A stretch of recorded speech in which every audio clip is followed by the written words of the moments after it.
Hello, hello, hello, and welcome to an episode of Thursday Night Deck Building. Quite surprising because I didn't expect to have some time on my hands tonight, but this gives me the opportunity to finish a deck that I had prepared a while ago, and it's using Devidiian Door. Now, if you're not familiar with that card, it's one of those quirky, weird, early Decipher era cards that didn't make a lot of sense.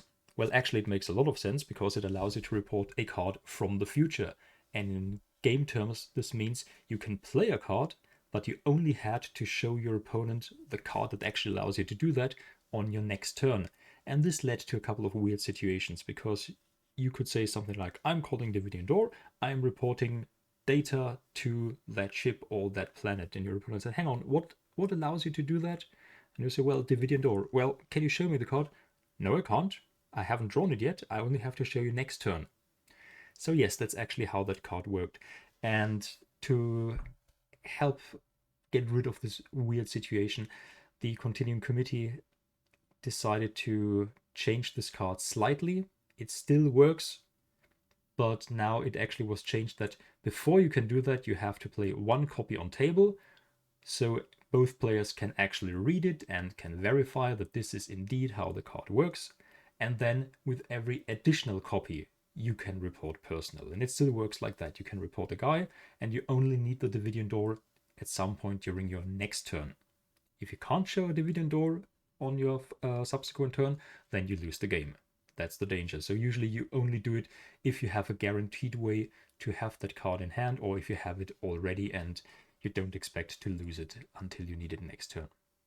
So we need an affiliation to pair it with, and I've decided to use the ugly stepchild of the Star Trek CCG affiliations. I'm going to use the Vidiians. So let's have a look. Playing Vidiians means, of course, we're in the Delta Quadrant, and I've decided to run only 30-point missions here because that allows us to use Homestead. Homestead says that if we have 3 completed missions, including 1 planet and 1 space mission, you may ignore any effects that force you to score an additional 40 points to win. So usually, if we only have missions in the Delta Quadrant and we haven't actually completed an Alpha Quadrant mission, we need an extra 40 points. So we'd have to play to 140 points. With Homestead, we win if we have 3 missions and 100 points. As you can see, they are all 30 points here, but Assist Cooperative has game text that allows us to score an extra 10.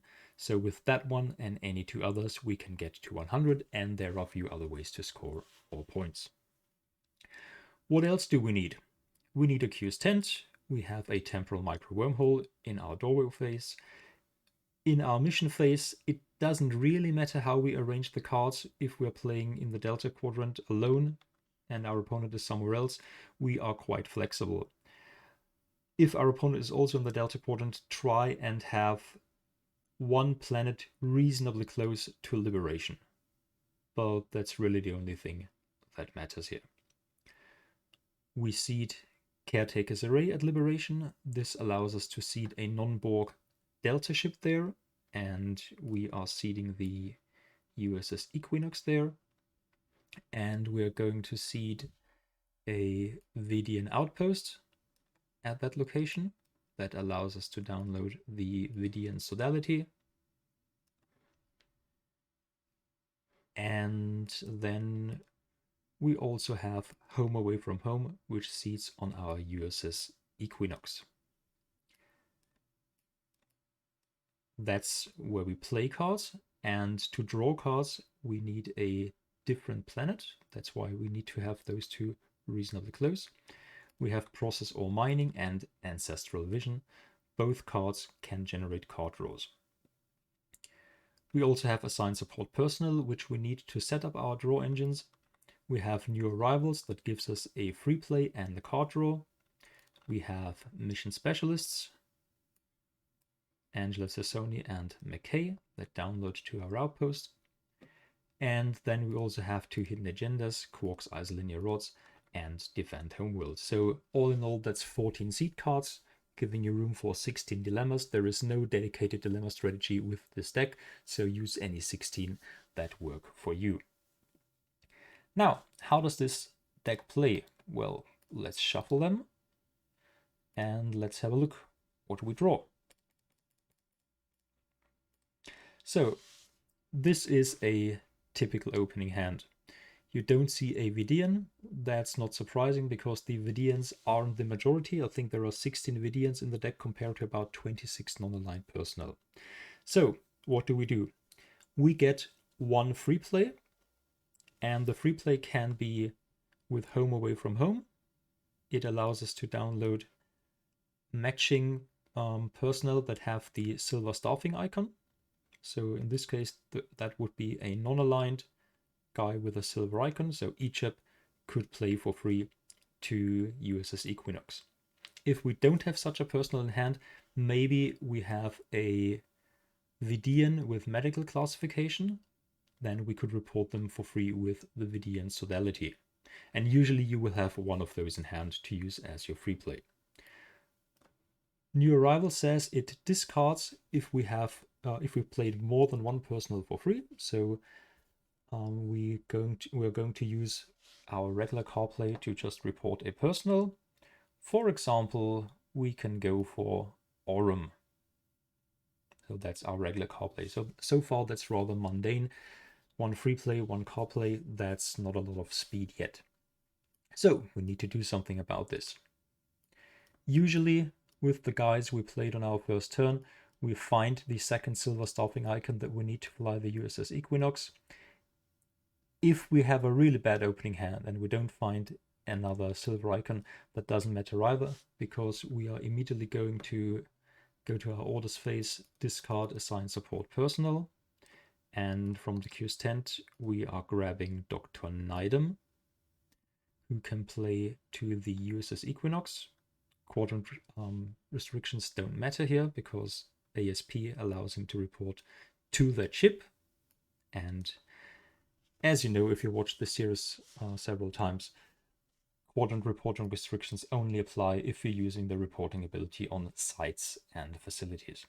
Dr. Nidem has the second silver icon, so our Equinox is staffed. The home away from home we put on the ship as well. We can fly over to here for 7 range. Actually, we could move further because as long as Angela Tassoni, our mission specialist, is aboard, the Equinox actually gets an additional +4 range, so we could actually move even further if we had to. Then we are going to beam down Dr. Nidem. He has honor and integrity of 8, meaning he generates an extra card draw at the end of our turn from Ancestral Vision. And we also have a Geology Mission Specialist that we can use for process or mining. Of course, if we had a second Geology in hand, we would have played that one, so we could immediately use process or mining to generate an extra card draw. But for our first turn, we have to be content with what we've got so far. We also have a Devidian door in hand, so we can play that.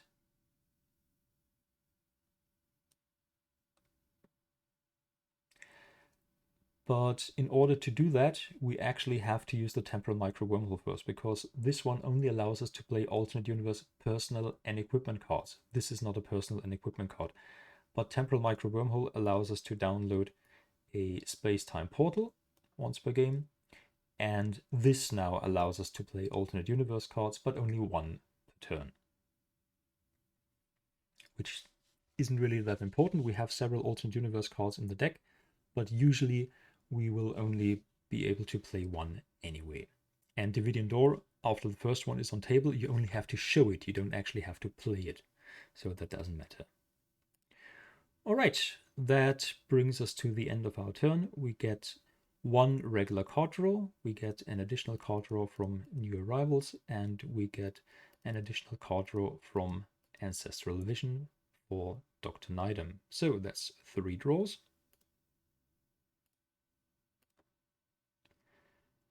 And there's already another Devidian door. However, it's already the end of the turn, so we can't actually use it on our first turn anymore. Okay, If we hadn't drawn into a blue Borg on our first turn, we would probably have used Quark's isolinear rods to download a computer skill ×2 personnel that doesn't have officer to hand, 7 of 9, because a blue Borg will be important, but that's something we can do on our second turn now. So, start of our second turn, we are going to use process or mining. Start of turn, while we have no facility here, that's why we are setting this up at a different planet and not at Liberation where we have the Vidiian outpost. We may discard one non-ref card from hand, then place the bottom non-ref card from the discard pile in the point area, then draw one card, or two if two geology present. And we score a point for that. So what we're going to do here is the card we discard will be a personnel that we wouldn't be otherwise able to report. For example, Jonathan Archer, he's an alpha quadrant personnel. We discard him. We put the bottom card of our discard pile in our point area. We score 1 point for that. And because we only have one geology in play, we draw one card and not two cards. Okay, that was the start of turn action. Now, let's go to our card plays. We can play one Silver Star personnel for free with Home Away from Home. Let's play Nimira that way. Then we can actually use a card play. We can play Third of 5. No, sorry, we can't play him. We can play Drenol. Third of 5 is of course an alpha quadrant personnel, and we have to find a different way to get him into play. So what can we do? We've played two personnel, and the top card of our discard pile is Jonathan Archer, who we cycled with process or mining. We'll now play a Nanoprobe Resuscitation from hand to return the top card of our discard pile to hand. And if it is a personnel and you have a blue Borg in play, so we have Aurum in play, you may report it to that Borg's location. So we play Jonathan Archer, and that is our one alternate universe card that we are allowed to play. However, Temporal Micro Wormhole says your alternate universe personnel equipment cards may report for duty. So personnel are unlimited, but any other cards we are limited to one only. Sorry if that was confusing earlier.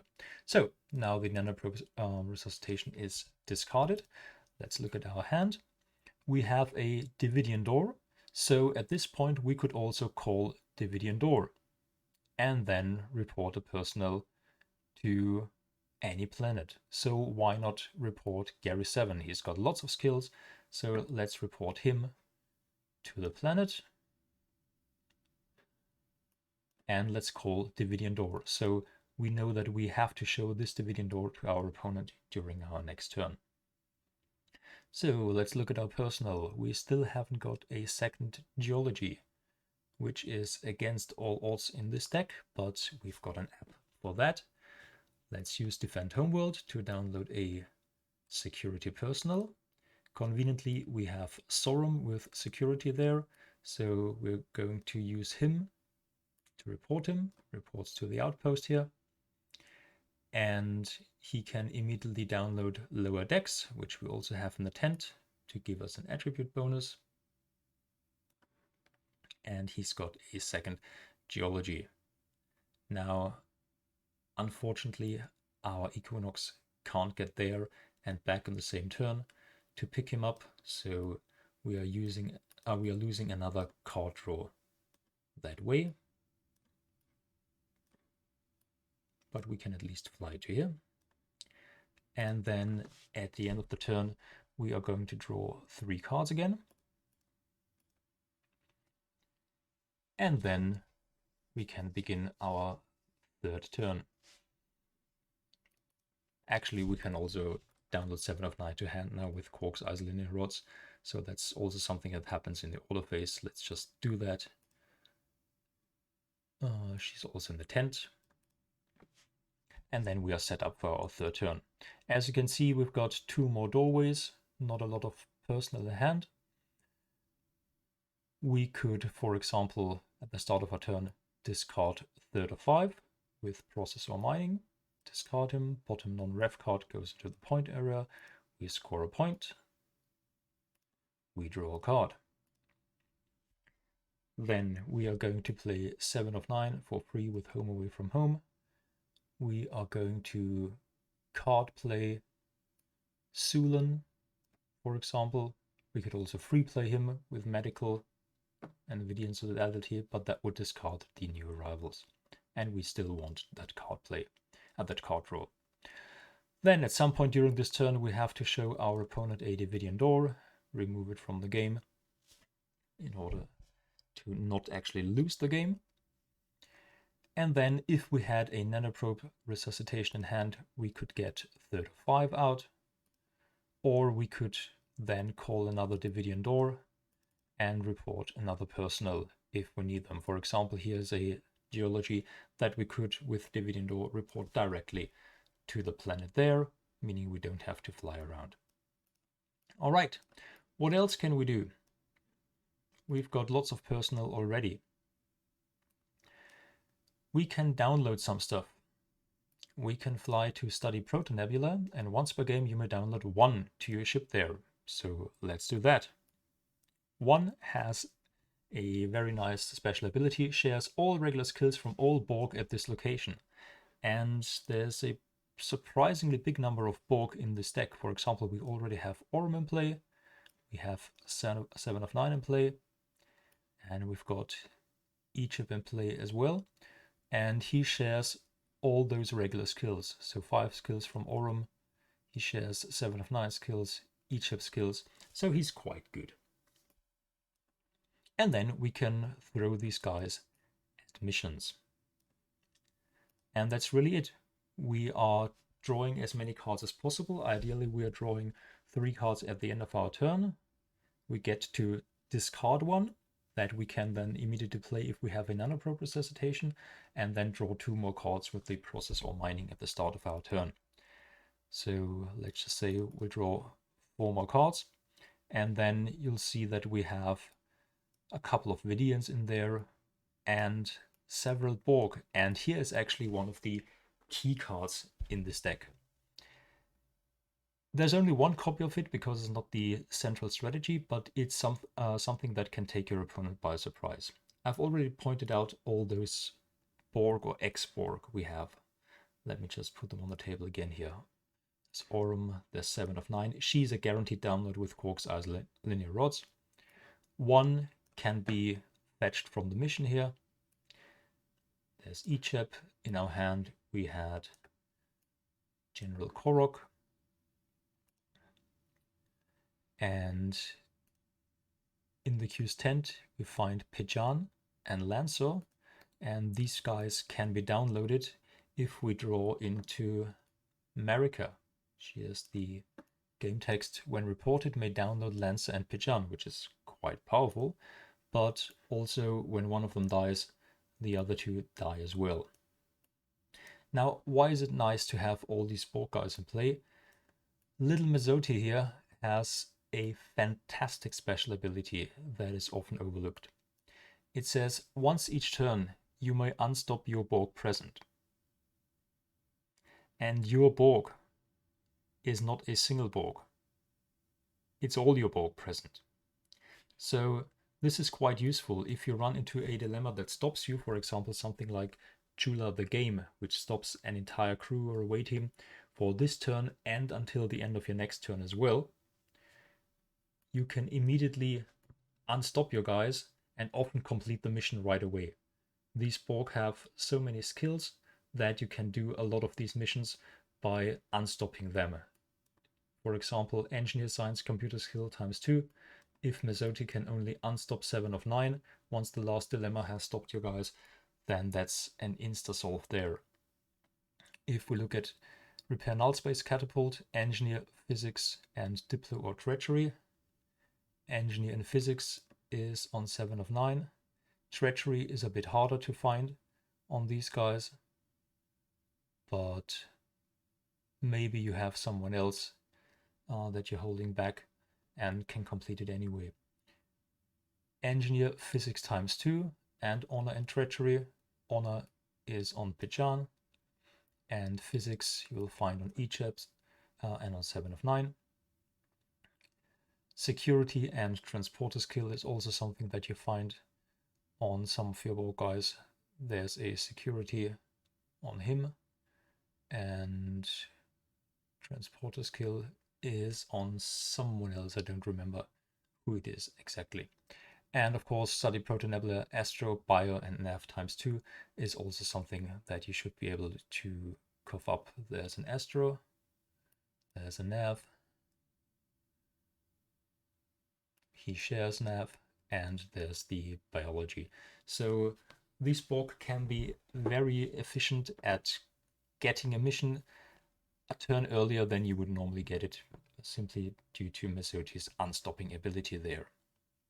So let's have a look at some of the other guys in the deck and some of the other cards. As you can see, lots of Devidian doors. I think there are 10 copies, giving you about a 75% chance to have one in your opening hand already.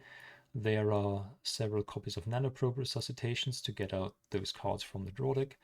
There are several non-aligned personnel with the silver staff icon that report for free. Belana, lots of skills. Lon Suda. Arturus, who is double engineer and diplomacy. Tanis can play for free because he's a camper. And then we have simply a smattering of good Delta Quadrant personnel. Penk, for example. Riley Fraser is another of those Borg. She has geology, and she also gives a cunning bonus to all your Borg. So all these guys will be cunning +2. Like a built-in pad here. And then we have a couple of Vidiians. We have Chakotay mostly to fill in skill gaps. We have Dathan for the diplomacy and the leadership, which can be a bit of a problem, but you can just as well exchange these guys for other good non-aligned guys that have skills that are popular in your meta, and then adapt that way. So it's really not the Vidiian side here, but rather the non-aligned side here, and those Borg, they are quite good at, they can be paired quite well with those Vidiians here to make for a very fast solver. What they don't have are a lot of skill cheating tricks. You have this unstopping power once you get Mesoti out, but other than that, they don't have a lot of tricks in the Q's tent. We can get a geology personnel with a doctor, not a bricklayer, that can download a phaser or disruptor, which can help against Hanonian land eel or found a secret and the like. We can get an extra ship with Penk, the Tsukatsu ship. We have a hand weapon that one of the Vidiians can download, and there's also organ theft, which can potentially give you 10 points if your opponent happens to be in the Delta Quadrant, or you can use one of your dilemmas to get one of their personnel in the Delta Quadrant. But other than that, you rely on that mission here for the 10 extra points to get to 100. You will usually get 5 bonus points from process or mining, potentially going to 105 already. And then you have a couple of mission specialist options. Our mission specialists are McKay here, and there was also Angelo Tassoni. Don't know where we put him. Probably in the crew here. His navigation can be used at Study Protonebula for 5, can be used at Prison Break for 5. And don't forget that even though none of your missions actually mentions geology, your planet missions, if you put process or mining there, then it will add geology to the requirements. So also your geology mission specialists can score your 5 points there. But usually you don't attempt that mission because you don't want to risk the guys that run your draw engine there. But in a pinch, that's another source for 5 bonus points. So you can potentially, if we complete that one, and the one where we have the draw engines, we can get to 105 mission points from those, 10 more if we have the blue Borg there, and there are, I think, 5 in the deck, one of which you can, or 2 of which you can actually download. So that brings us to 115, and with the process or mining points, you can have 120. So you can even run through an Nanoprobe and take a point loss from lack of preparation or hire the fewer ones. And the idea is to just simply power through the deck. You can lose a couple of guys. The deck is big enough that there is some redundancy. Of the regular skills, I think Transporter skill has the fewest instances with only 6. There's, I think, 7 archaeology, but all the other main skills are in quantities of 8 or more. So don't be afraid to sacrifice some guys. The bottleneck in this current version are probably the ships, because there's only a single interceptor as a backup ship in the deck, and the Tsunkatse ship that Pank can download. So if you feel more comfortable using more ships, then by all means do that. All right, so that's just a quick solver for those of you who want to play Vidiians and have them in a reasonably fast deck. Again, they are not very good at cheating through dilemmas. They have very mundane abilities, mostly a couple of skills. They aren't attribute monsters like the Hydrogen. They don't have the tricks that the Kazon have in this current environment to threaten your opponent, but still they can be turned into reasonable solvers with this setup. If you wanted to get the Vidiian achievement on the Traxxas page, of course you'd have to change the mission or the personal selection around a bit. You have to add probably 5 Vidiians and cut 5 of the non-aligned, then you might just about have the majority of Vidiians in the deck. But the non-aligned will usually end up being bringing more quality to the deck. All right, that's it. If we enjoy this deck at all, if you have any suggestions or questions, feel free to comment, and I would be happy for every new subscriber to this channel. Until then, expand your power in the universe, everybody, and until next time, bye bye. Thanks for watching.